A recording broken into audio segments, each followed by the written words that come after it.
hablar con un radical de 45 años de militancia, Jesús Rodríguez, que conoce la larga historia política de la Argentina, ha sido una figura clave del gobierno de Raúl Alfonsín, ministro de Economía, un joven de la coordinadora, esa especie de guardia pretoriana que rodeaba a Alfonsín en aquellos años, hoy auditor general de la Nación, controlando un poco los gastos del Estado, del Poder Ejecutivo. Muchísimas gracias, Al Jesús. contrario, muchas gracias por la invitación. Jesús, ayer un DNU, el presidente Macri, sorprende con un decreto de necesidad de urgencia sobre la extinción de dominio que instala un debate en la opinión pública acerca de la constitucionalidad o no. Claramente es, entre otras cosas, un gesto político para forzar una discusión. ¿Maneja bien el poder y la rosca política el macrismo en el Poder Ejecutivo? Me parece que la decisión es oportuna, en el sentido de que un asunto que lleva mucho tiempo de discusión y que no ha sido saldado en el Congreso pueda ser tratado legislativamente y produzca un resultado.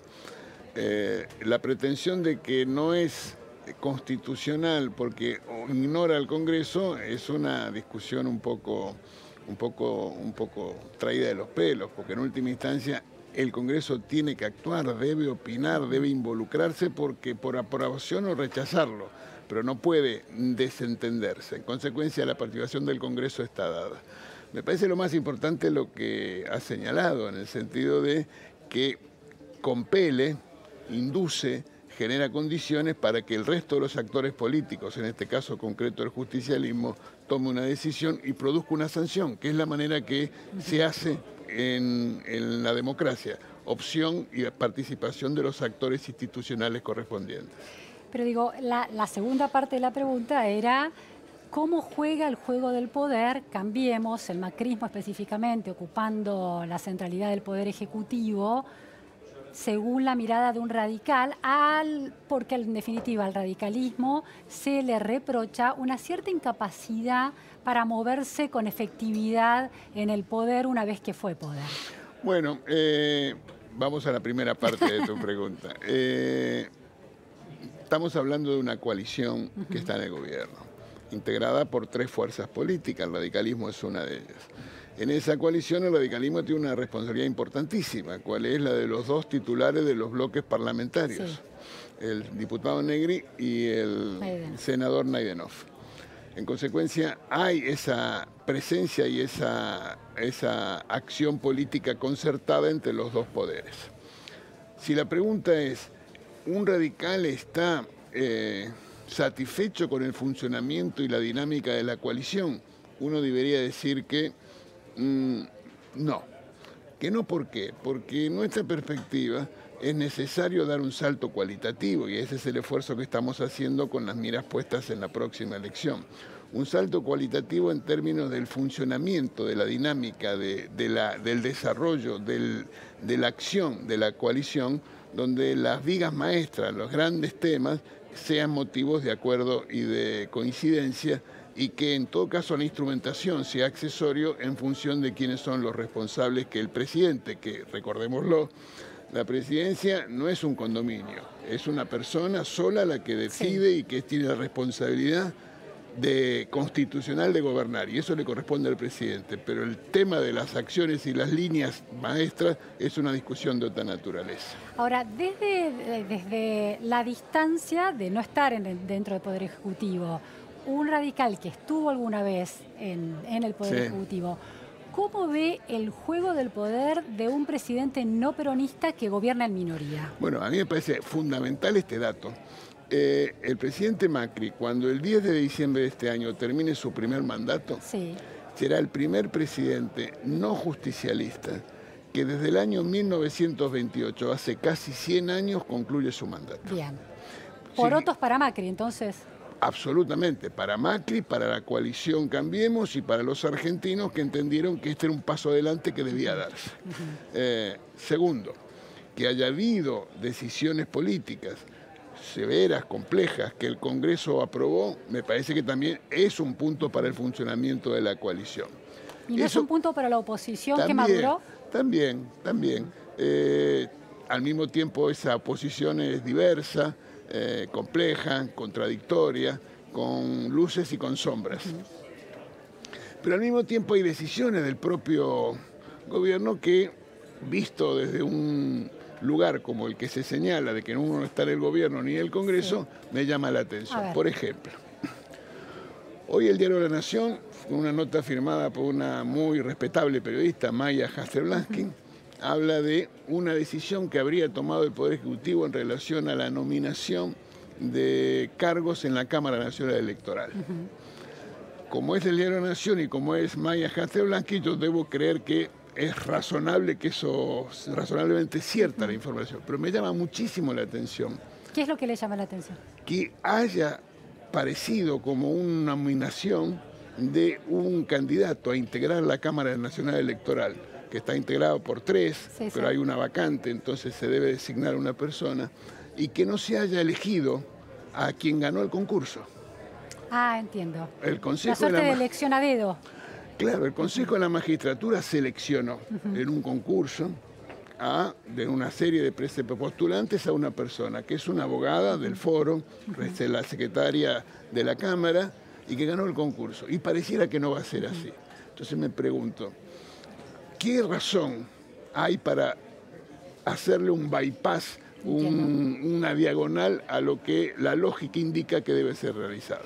Jesús, este señalamiento de las reglas del juego, ¿no? Una desprolijidad está señalando en las reglas del juego democrático, en este hecho puntual.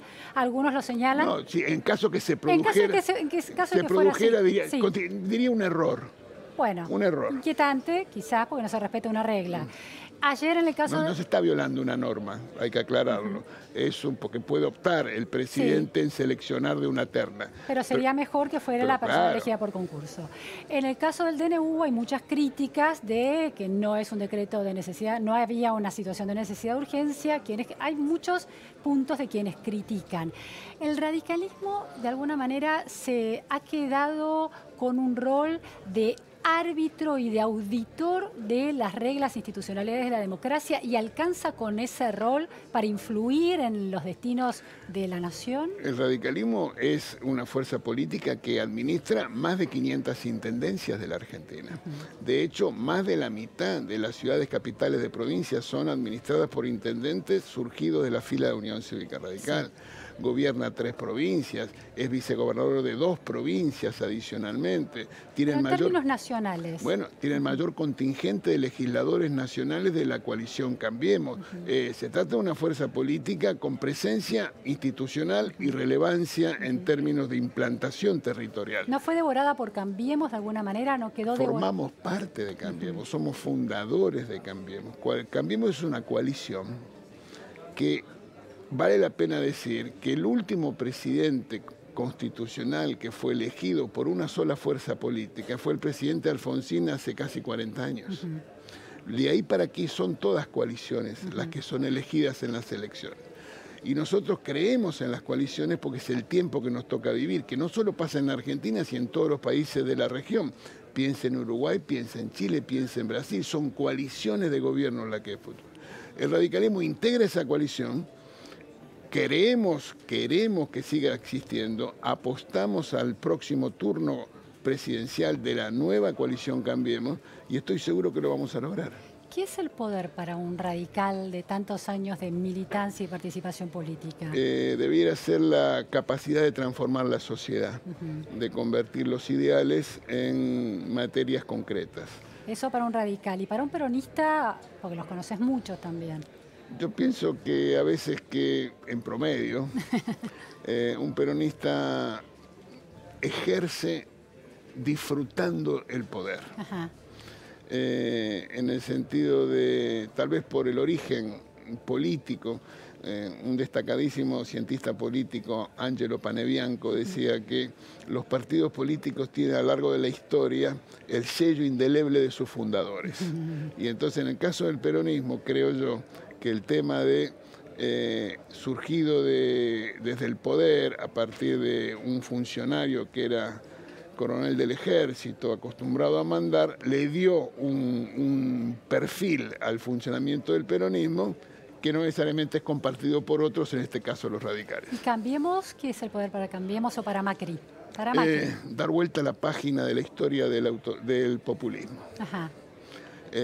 Si nosotros conseguimos, como vamos a conseguir, que el presidente Macri termine su mandato y que sea reelecto, ahí sí diría yo que la democracia argentina ha madurado. A pesar de los sinsabores económicos, ¿hay certeza de que eso va a pasar? Voluntad de que pase y compromiso recargado para que suceda.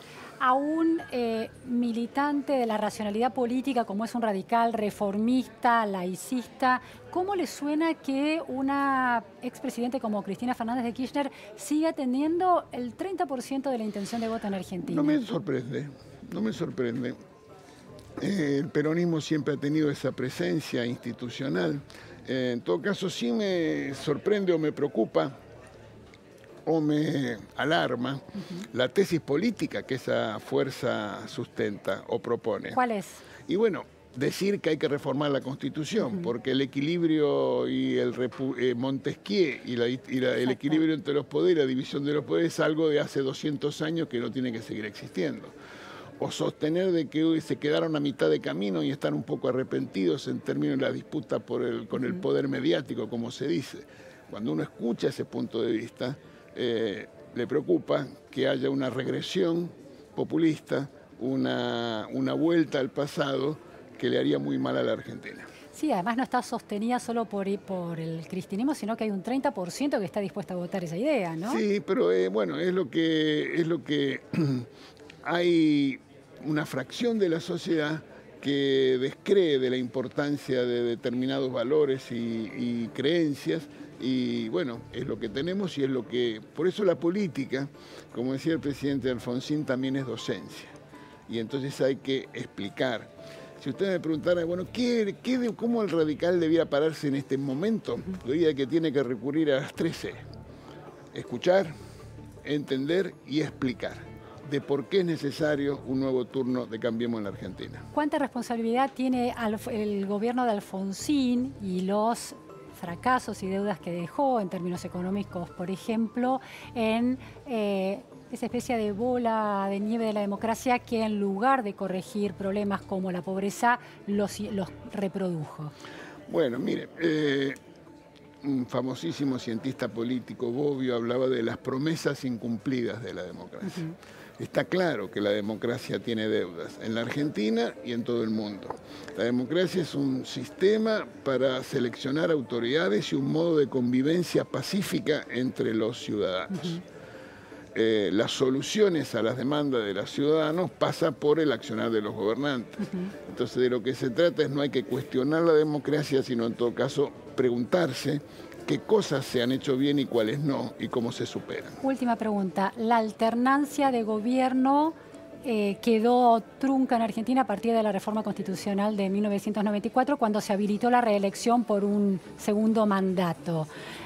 ¿Cómo ha condicionado eso? Porque los gobiernos, digamos, en la segunda gestión empeoran respecto de la primera. No me parece. Pensé